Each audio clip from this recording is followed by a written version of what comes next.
Anda kembali di Kompas Petang membahas soal pengungkapan dugaan aliran dana mencurigakan yang terjadi di Pondok Pesantren Zaitun, Indramayu, Jawa Barat. Masih bersama kami, anggota Kompolnas Pak Yusuf Warshim dan juga pakar hukum pidana Prof. Hipnu Nugroho.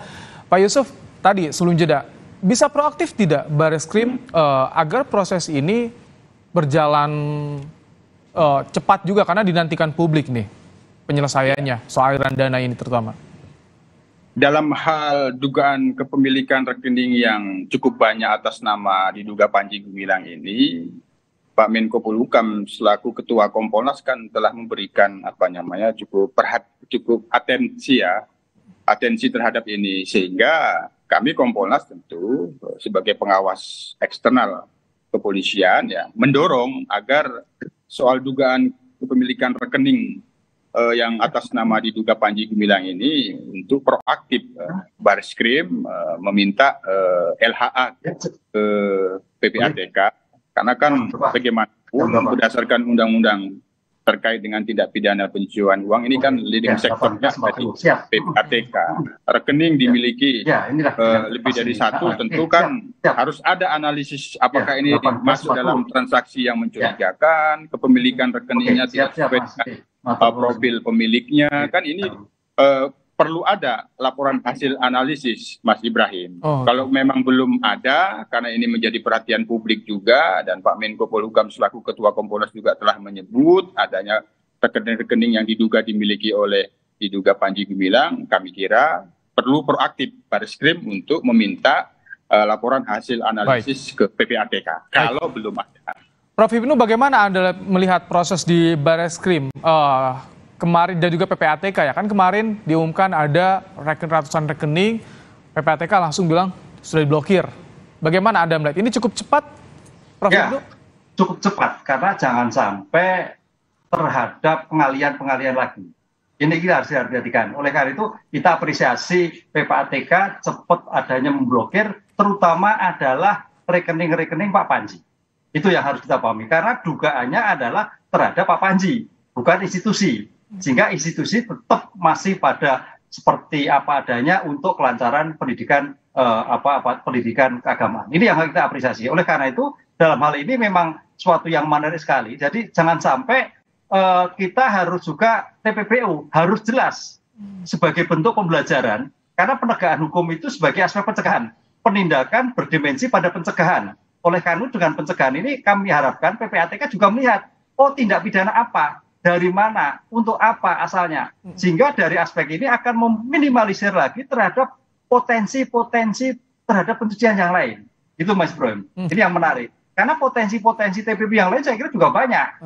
Karena tapi Prof, ini yang diblokir rekening Panji Gumilang 256 rekening, sementara rekening lain seperti rekening dana keluarnya misalkan itu belum ada laporan blokir. Ini berisiko atau seperti apa, Prof, kalau menurut Anda dalam pengungkapan?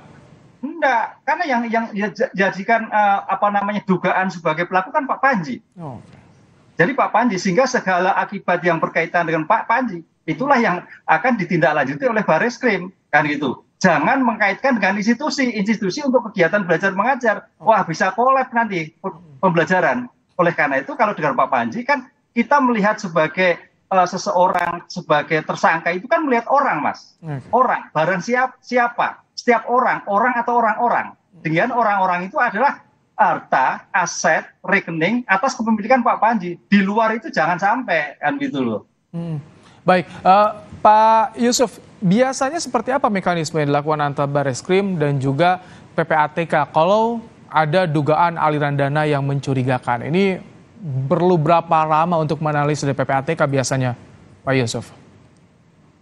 Baik, kalau untuk LHA sendiri itu kan hasil daripada kerja dan kewenangan PPATK, tentu Kompolnas tidak dalam kompetensi untuk bisa menilai dan apalagi mengintervensi. Nah, PPATK sendiri kan sebenarnya sebagai leading sektor di dalam pencegahan tindak pidana pencucian uang, mereka itu bisa melahirkan LHA sendiri tanpa diminta. Nah, laporan-laporan itu hasil analisis terhadap transaksi-transaksi yang mencurigakan itu disampaikan kepada pemerintah, juga disampaikan kepada aparat penegak hukum tanpa diminta. Nah, kalau dalam hal ini apa yang dilakukan oleh Bareskrim terkait dengan adanya kepemilikan rekening yang diduga itu dimiliki oleh Panji Gumilang sedemikian banyak itu, seandainya tidak ada LHA-nya, tentu Bareskrim bisa berkoordinasi dan memintanya. Namun tadi proaktif itu ya? Apa yang dilakukan oleh PPATK, kami kira sudah langkah-langkah proaktif karena sudah ada pernyataan melakukan pemblokiran. Baik, Pak Yusuf, dengan adanya temuan pemblokiran oleh PPATK, ini bisa juga ada pasal berlapis yang diterapkan di kasus ini, Pak Yusuf? Ya, kalau terkait dengan transaksi yang mencurigakan itu kan arahnya kan yang pasti diduga ada tindak pidana pencucian uang nantinya. LHA-nya, laporan hasil analisisnya, rekomendasinya kan tidak jauh-jauh ke sana. Ada transaksi yang dicurigai, yang ini bisa terdapat dugaan tindak pidana pencucian uang. Itu kan barangnya belum jadi, namanya LHA. Bagaimana tindak pidananya? Apa tindak pidana asalnya? Predikat krimnya apa? Itu tentu harus diselidiki, Mas Ibrahim. Nah, itulah menindaklanjuti LHA, penyidik dalam hal ini menindaklanjuti. Ada informasi terkait dengan kepemilikan rekening yang diterima oleh Bareskrim, atau dalam kasus Panji Gumilang ini dalam pengembangan penyelidikan dugaan tindak pidana penistaan itu ada ditemukan unsur-unsur tindak pidana pencucian uang, maka Bareskrim bisa meminta LHA. Atas nama rekening-rekening yang dimiliki oleh Panji Gumilang. Baik. Seperti itu mekanismenya, bisa proaktif Bareskrim, bisa dari pihak PPATK sendiri yang sudah lama melakukan analisis terhadap rekening-rekening yang diduga dimiliki oleh Panji Gumilang. Baik, terakhir ke Prof. Ibnu, jadi kalau tadi pembuktiannya jauh berbeda, bagaimana soal kemungkinan diterapkannya pasal berlapis di kasus ini, Prof. Ibnu? Ya, sebetulnya kalau kita melihat memang sebagai asas cepat jadikan satu ya, atas pasal 156 dan pasal 5 ayat 1 Undang-Undang Pencucian Uang. Tapi rumputnya kan berbeda, Mas, antara tindak pidana umum, tindak pidana khusus. Saya kira nanti jaksa akan menolak, kesulitan untuk membuat formulasi surat dakwaannya. Itu loh, beda.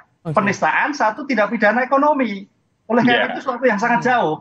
Dengan demikian menurut saya berbeda nanti pelaksanaannya terhadap tindak pidana penistaan tersendiri dilakukan oleh Bareskrim dengan dakwaan tersendiri, kemudian juga dilanjutkan dengan dakwaan terhadap TPPU. Itu loh. Jadi berbeda. Karena kalau jadikan satu sebagai kumulatif sulit, potensi obskur labelnya agak sulit. Jadi jaksa juga berpikir bisa fatal nanti itu kalau untuk merangkumnya antara penistaan dan TPPU. Saya kira seperti itu pendapat saya. Terima kasih Prof. Ibnu Nugroho, pakar hukum pidana, dan juga Pak Yusuf Warshim, anggota Kompolnas. Terima kasih telah meluangkan waktu di program Kompas Petang sore hari ini. Sehat selalu Bapak-Bapak.